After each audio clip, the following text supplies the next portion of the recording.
बच्चों आज हम मैट्रिसेस के ऑब्जेक्टिव क्वेश्चन आप लोगों के साथ डिस्कस करने वाले हैं। तो चलिए देखिए पहला क्वेश्चन यहां पे क्या है। If A and B are square matrices of the same order then determinant of A B is equal to determinant A into determinant B. यानी इसको याद रखना कि अगर ए और बी दो मैट्रिक्स आपके पास हैं जो स्क्वायर मैट्रिक्स हैं और ऑर्डर उनका सेम है, यानी ए का ऑर्डर और बी का ऑर्डर यहां पर क्या है, सेम है। अगर ए और बी का ऑर्डर सेम है, ए और बी दोनों ही स्क्वायर मैट्रिक्स हैं। स्क्वायर मैट्रिक्स कौन सी होती है, जैसे मैट्रिक्स अगर हम लेते हैं इस ऑर्डर की 2x2, 3x3, 4x4, इस तरह की जो मैट्रिक्स होती है ना जिसमें रो और कॉलम सेम होते हैं, तो उस मैट्रिक्स को बोलते हैं स्क्वायर मैट्रिक्स। तो अगर हम ए और बी दो मैट्रिक्स इस टाइप की लेते हैं जो स्क्वायर मैट्रिक्स हैं और ए और बी दोनों सेम ऑर्डर की हैं, तो ए बी की मल्टीप्लीकेशन करने के बाद जो उनका डिटरमिनेंट आएगा वो इक्वल होगा determinant A into determinant B. ठीक है ना। अब जैसे एग्जांपल के लिए समझते हैं कि जैसे मान लो ए और बी दो मैट्रिक्स हैं जो स्क्वायर मैट्रिक्स है और सेम ऑर्डर की हैं, ठीक है ना। और ए का डिटरमिनेंट हमारा 3 है, बी का डिटरमिनेंट हमारा यहां पर 2 है। तो ए बी का डिटरमिनेंट क्या होगा, ए बी का डिटरमिनेंट हमारा किसके इक्वल होता है, determinant A into determinant B. और ए का डिटरमिनेंट हमारा किसके इक्वल है, 3 के, और बी का डिटरमिनेंट कितना है हमारा 3। तो 3 और 2 की मल्टीप्लाई करेंगे तो यहां पे ए बी के डिटरमिनेंट की वैल्यू निकल जाएगी, कितनी आएगी वो 6। अब यहां पे देखो पॉइंट नंबर 2 है, ए कोई स्क्वायर मैट्रिक्स है जिसका ऑर्डर यहां पर क्या है, n। ठीक है ना। स्क्वायर मैट्रिक्स कैसी होती है, जिसमें रो और कॉलम सेम होते हैं और जिसमें ऑर्डर जैसे अगर 2 है तो 2 ऑर्डर होने का मतलब है 2x2, 3 ऑर्डर होने का मतलब 3x3, 4 ऑर्डर होने का मतलब 4x4, मतलब जिसमें रो और कॉलम सेम होती है तो उस मैट्रिक्स को बोलते हैं हम स्क्वायर मैट्रिक्स। ठीक है ना। तो ऑर्डर n होने का मतलब यह है कि यहां पर रोज भी n है और कॉलम्स भी n है। जैसे ऑर्डर हमने बोला 2, तो ऑर्डर 2 का मतलब क्या है, ऑर्डर 2 होने का मतलब है कि वहां पे रो भी 2 है और कॉलम भी इसमें 2 है। ठीक है ना। तो 3x3, 4x4, 5x5 इस तरह की जो भी मैट्रिक्स होगी वो स्क्वायर मैट्रिक्स होती है। Let A B square matrix of order n then, तो याद रखना कि अगर कोई ए मैट्रिक्स है, स्क्वायर मैट्रिक्स है, उसका ऑर्डर n है, ठीक है ना, तो यहां पे ये a into adjoint of A या adjoint of a into A equal आएगा हमारा determinant a into I n. I का मतलब है आइडेंटिटी मैट्रिक्स और आइडेंटिटी मैट्रिक्स के डिटरमिनेंट की वैल्यू 1 होती है, याद रखना। आइडेंटिटी मैट्रिक्स की डिटरमिनेंट की वैल्यू कितनी होती है, 1। इसको याद रखना कि a into adjoint a into A equal होता है determinant a into I n के। ठीक है ना। तो अगर हम यहां पे इसका डिटरमिनेंट लेते हैं a इंटू एडजॉइंट ए का, अगर हम यहां पर डिटरमिनेंट लेते हैं या फिर एडजॉइंट a इंटू ए का डिटरमिनेंट लेते हैं तो ये इक्वल किसकी आएगा, ये डिटरमिनेंट जो इक्वल आएगा वो आएगा, देखो यहां पे एडजॉइंट a इंटू ए हमारा किसके इक्वल था, मतलब ये और ये दोनों किसके इक्वल थे, इसके इक्वल थे। तो अगर इसका डिटरमिनेंट हम लेंगे या फिर इसका डिटरमिनेंट लेंगे तो मतलब इसका डिटरमिनेंट हमें लेना है। तो यहां पे इसका डिटरमिनेंट हमने लिया और a के डिटरमिनेंट की वैल्यू याद रखना, उसके डिटरमिनेंट की वैल्यू a का डिटरमिनेंट ही आएगी। ठीक है ना। तो यहां इस डिटरमिनेंट का इस पे कोई फर्क नहीं पड़ेगा, इसको हम सेम लिखेंगे, लेकिन यहां पे डिटरमिनेंट किसका आएगा, आई एन का आएगा, आइडेंटिटी मैट्रिक्स का आएगा।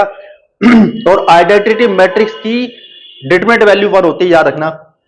तो यहां पे हमने डिटरमिनेंट a को सेम लिखा और आइडेंटिटी मैट्रिक्स का जो डिटरमिनेंट है वो 1 लिखा और मल्टीप्लाई करेंगे तो यहां पे a का डिटरमिनेंट आएगा। इसका मतलब यह है कि a इंटू एडजॉइंट ए या एडजॉइंट a इंटू ए का डिटरमिनेंट जो आएगा वो डिटरमिनेंट a के इक्वल आएगा।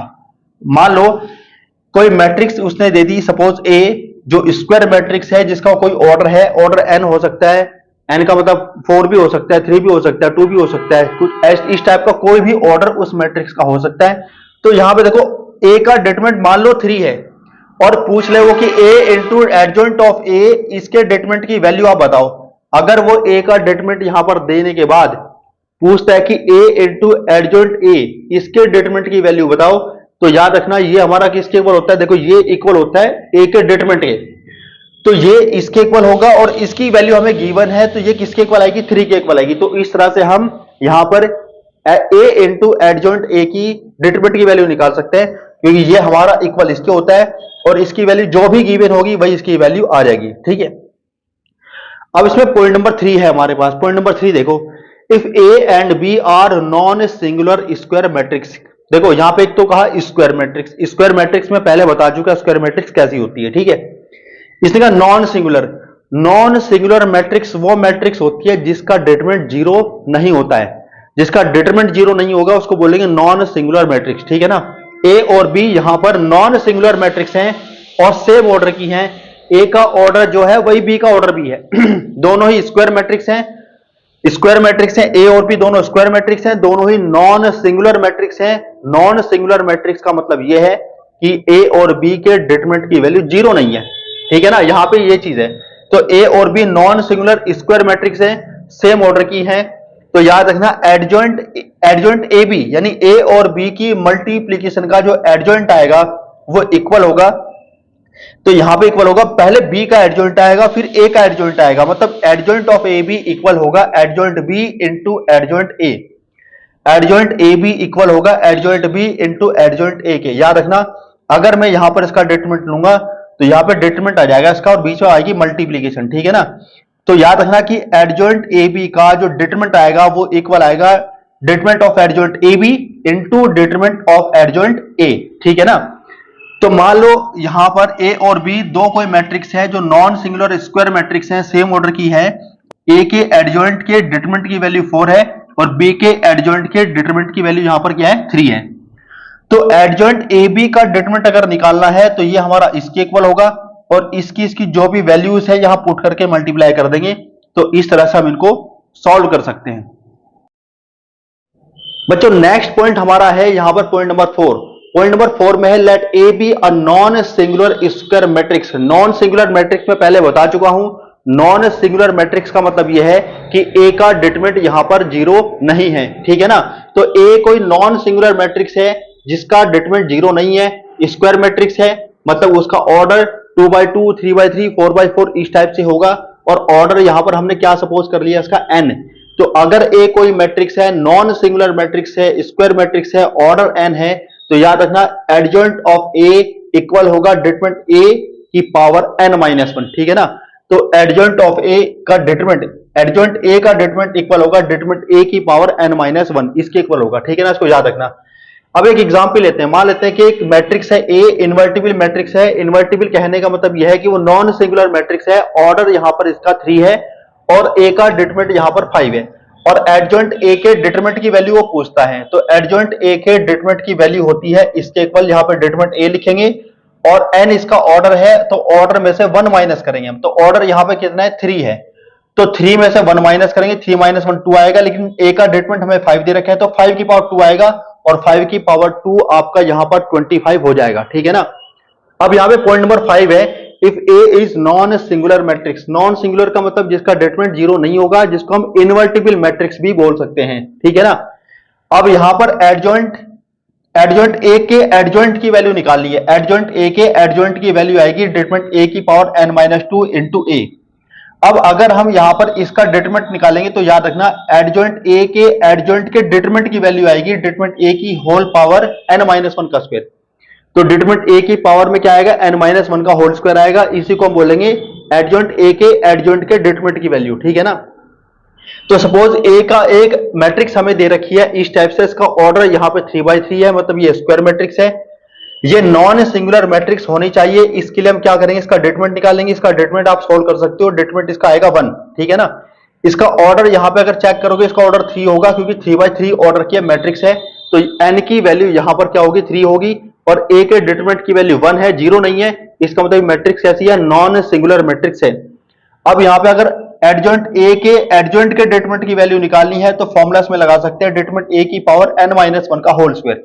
n का मतलब यहां पे ऑर्डर लिखना है, इस मैट्रिक्स का ऑर्डर यहां पर 3 है तो यहां पे लिखेंगे 3 - 1 का स्क्वायर। 3 - 1 का स्क्वायर कितना आएगा, 2 का स्क्वायर। 2 का स्क्वायर कितना आएगा, 4, यानी पावर में यहां पर 4 है, लेकिन a के डिटरमिनेंट की वैल्यू कितनी है, 1। तो यहां पे 1 का स्क्वायर आएगा, 1 की पावर कितनी आएगी, 1 की पावर 4 आएगी। 1 की पावर 4 कितना आएगा, 1। यानी इस तरह से याद रखना कि एडजॉइंट ए के एडजॉइंट के डिटरमिनेंट की वैल्यू इक्वल होती है डिटरमिनेंट ए की पावर n-1 के होल स्क्वायर की, ठीक है ना।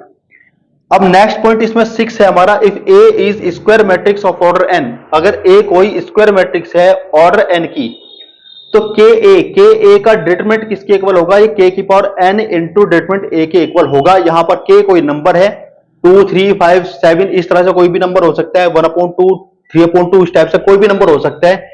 तो के यहां पे कांस्टेंट है, ठीक है ना। अब यहां पे ए एक मैट्रिक्स है, तो के ए की मल्टीप्लाई करके जो डिटरमिनेंट आएगा वो डिटरमिनेंट हमारा इसके इक्वल आएगा के की power n into determinant of A. यहां पे जो एन है वो ऑर्डर है ए मैट्रिक्स का, ठीक है ना। जैसा सपोज करो ए मैट्रिक्स ए है और एक मैट्रिक्स ए का ऑर्डर यहां पर है 3/3, मतलब ये स्क्वायर मैट्रिक्स है जिसका ऑर्डर 3 है। और मान लो कि ए के डिटरमिनेंट की वैल्यू कितनी है 5 है, और हमें वैल्यू निकालनी है 2a के डिटरमिनेंट की। तो 2a के डिटरमिनेंट की वैल्यू पहले इसके हिसाब से देखो, k की वैल्यू यहां पर क्या है 2, तो यहां पे लिखेंगे 2 की पावर n, n यहां पे ऑर्डर कितना है 3, तो यहां पे लिखेंगे 2 की पावर 3, 2 की पावर 3 कितना हो जाएगा 8, और यहां पे लिखेंगे हम डिटरमिनेंट a, और a का डिटरमिनेंट हमारा यहां पर कितना है 5, तो यह आएगा 2 की पावर 3 इंटू कितना इंटू 5, यह आएगा 8 इंटू 5, 8 इंटू 5 कितना हो जाएगा 40। यानी 2a के डिटरमिनेंट की वैल्यू अगर निकाल लेंगे हम तो इस वाले फॉर्मूले से सॉल्व करेंगे और हमारी वैल्यू कितनी आएगी 40 आएगी, ठीक है। इसी तरह से यहां पे पॉइंट नंबर 7 है, ए कोई नॉन सिंगुलर मैट्रिक्स है। नॉन सिंगुलर मैट्रिक्स का मतलब है कि यहां पर ए के डिटरमिनेंट की वैल्यू 0 नहीं है, और जिसके डिटरमिनेंट की वैल्यू 0 नहीं है उसको हम इसको इनवर्टिबल मैट्रिक्स बोल सकते हैं, ठीक है ना। और यहां पे ए का डिटरमिनेंट यहां पे कितना है 3 है, और अगर वो कहने लगे कि ए के इनवर्स का डिटरमिनेंट निकालो, ए इनवर्स का डिटरमिनेंट निकालना है, तो याद रखना ए इनवर्स का डिटरमिनेंट 1 डिटरमिनेंट ए के इक्वल होता है। ए इनवर्स का डिटरमिनेंट इक्वल होता है 1 डिटरमिनेंट ए के, और डिटरमिनेंट ए कितना है 3, तो यहां पे वैल्यू क्या बनेगी 1/3। तो इस तरह से ये ऑब्जेक्टिव क्वेश्चन मैंने आज आपके सामने डिस्कस किए हैं। नेक्स्ट क्लास के अंदर और भी आपके सामने नए ऑब्जेक्टिव क्वेश्चन आपके सामने डिस्कस किए जाएंगे।